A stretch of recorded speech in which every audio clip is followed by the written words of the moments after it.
som do salto agulha da minha irmã Letícia contra o mármore Carrara do hall de entrada do residencial Magnifique não era apenas um ruído. Era o metrônomo de uma execução pública. O saguão estava saturado com o cheiro de perfumes de R$ 5.000 e o tilintar constante de taças de cristal bacará. O pé direito de 7 metros amplificava cada palavra ácida que saía da boca dela. Todos pararam.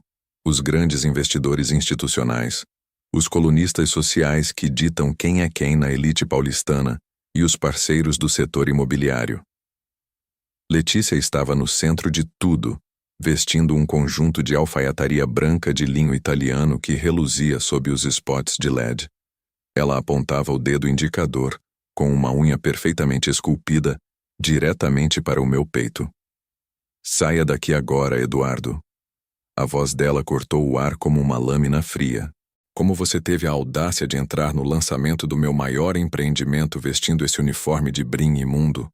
Olhem para ele, por favor. Esse homem é o erro da minha árvore genealógica. Enquanto eu dedico minha vida a erguer impérios de concreto que mudam o skyline desta cidade, ele se contenta em limpar caixas de gordura e consertar vazamentos em prédios de periferia.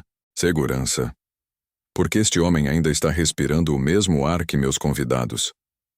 Tirem esse verme daqui antes que o cheiro de graxa e esgoto que ele exala estrague o buffet de lagosta trufada." O noivo dela, o Ricardo, um sujeito que se dizia estatístico imobiliário, mas que não passava de um vendedor de fumaça com um terno de 3 peças, deu um passo agressivo à frente. Ele ajustou as abotoaduras de prata e me empurrou pelo ombro com a palma da mão, um gesto carregado de um complexo de superioridade nojento. "Você ouviu a doutora Letícia, rapaz? Pegue essa sua maleta de ferramentas riscada e suma pela porta de serviço, que é o único lugar onde alguém com o seu nível social deveria circular. Gente como você deve ser invisível, Eduardo. Você é um ruído na nossa frequência de sucesso. Se eu te vir aqui de novo, eu pessoalmente garanto, através dos meus contatos no sindicato, que você nunca mais consiga um bico de encanador ou pedreiro nesta cidade. Entendido?" Eu não reagi, não movi um músculo da face. Apenas olhei para o relógio de aço escovado no meu pulso. Um cronômetro de alta precisão utilizado para testes de vibração e carga em estruturas metálicas. Respirei fundo, sentindo o contraste entre o ar-condicionado gelado do salão e o calor da calçada de onde eu tinha acabado de vir. O silêncio que mantive não era fruto de medo ou submissão. Era o silêncio do predador que já armou a rede, e agora apenas observa a presa se enroscar nos próprios fios. Letícia achava que estava me humilhando em uma festa.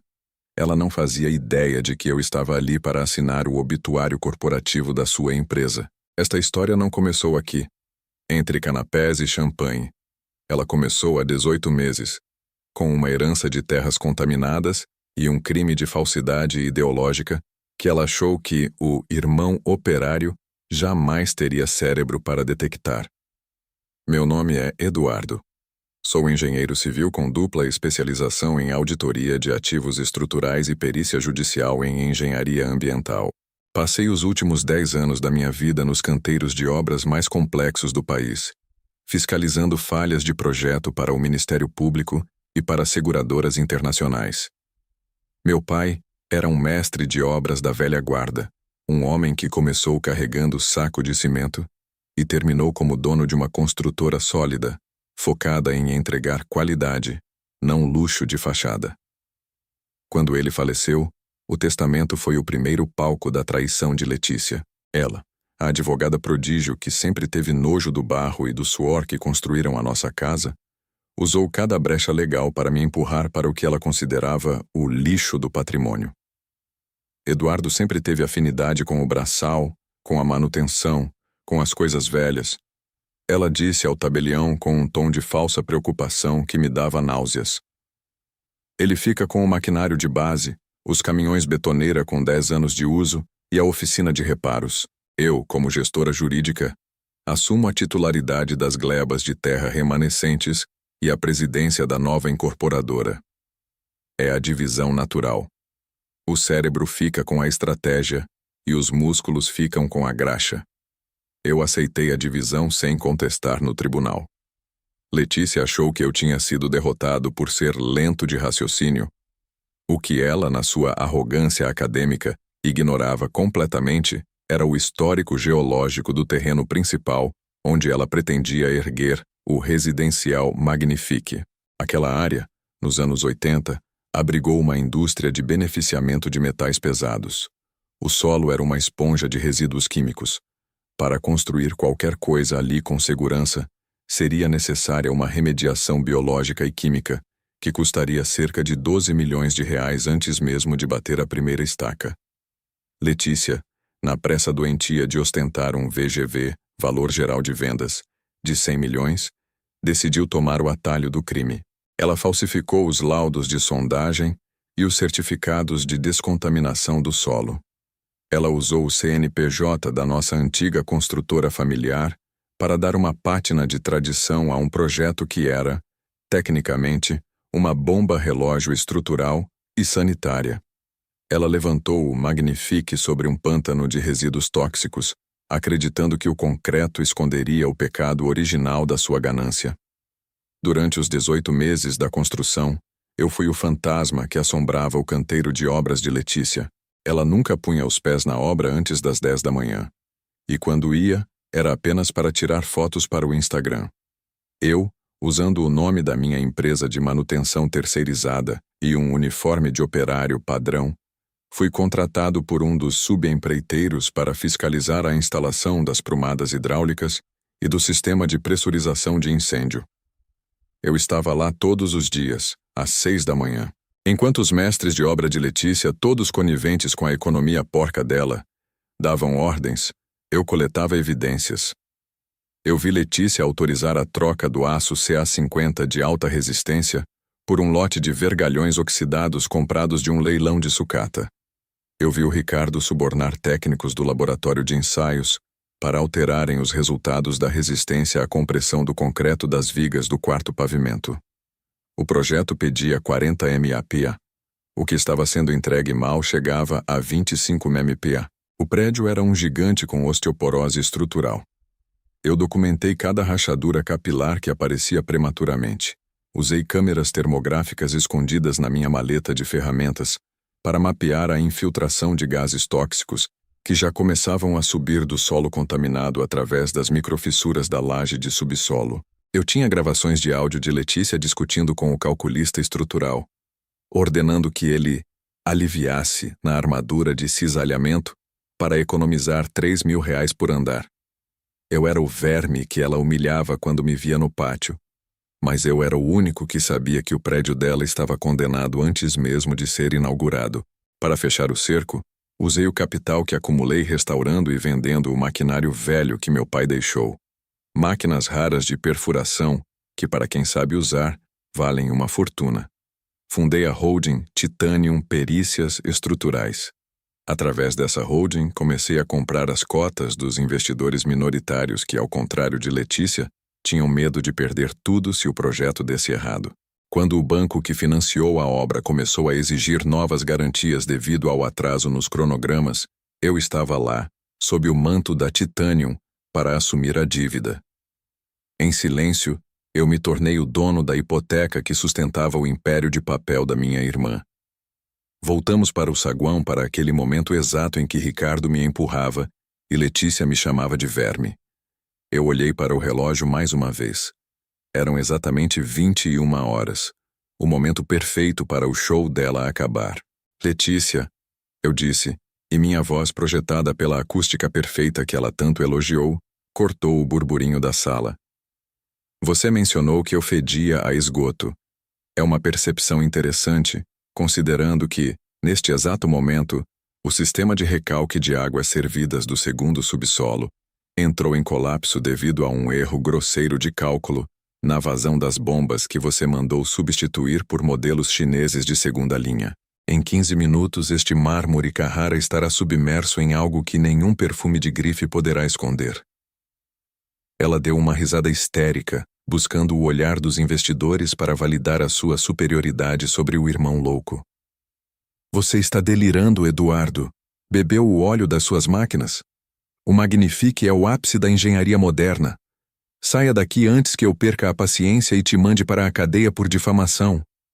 Eu não estou delirando, Letícia. E eu não vim aqui para consertar nada. Continuei abrindo a minha maleta de ferramentas. Mas em vez de uma chave inglesa, retirei um tablet de alta performance e um maço de documentos lacrados. Eu vim aqui para entregar a notificação de interdição total e imediata do edifício, emitida pela Secretaria de Habitação e pela Vigilância Sanitária, baseada no laudo forense número 774, que eu mesmo assinei como perito judicial nomeado para o caso de passivo ambiental deste terreno. Ricardo tentou avançar novamente, o rosto vermelho de ódio. Quem você pensa que é para assinar qualquer coisa, seu lixo? Você é um técnico de manutenção. Eu sou o engenheiro Eduardo Martins, perito de auditoria da Titanium Holding. Eu disse, virando o tablet para os investidores presentes, mostrando os gráficos de contaminação do solo e as fotos das ferragens oxidadas nas vigas mestras. E mais importante do que isso, Ricardo, eu sou o atual detentor de 65% das notas promissórias e das garantias de alienação deste empreendimento. Em termos simples, para que um estatístico como você entenda, este prédio não pertence mais à incorporadora da Letícia.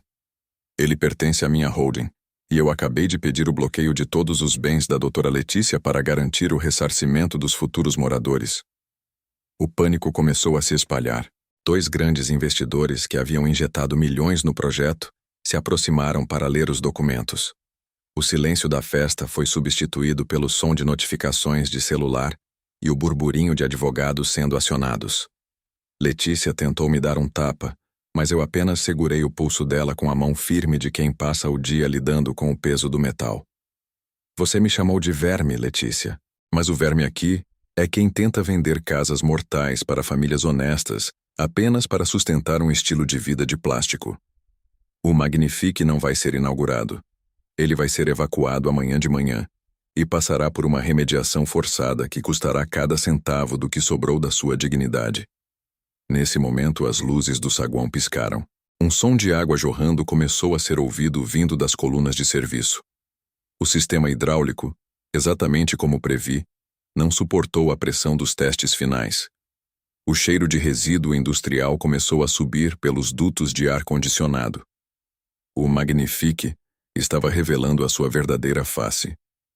Doutora Letícia, disse um oficial de justiça que acabara de entrar, acompanhado por 2 policiais civis que eu havia solicitado para garantir o cumprimento da ordem.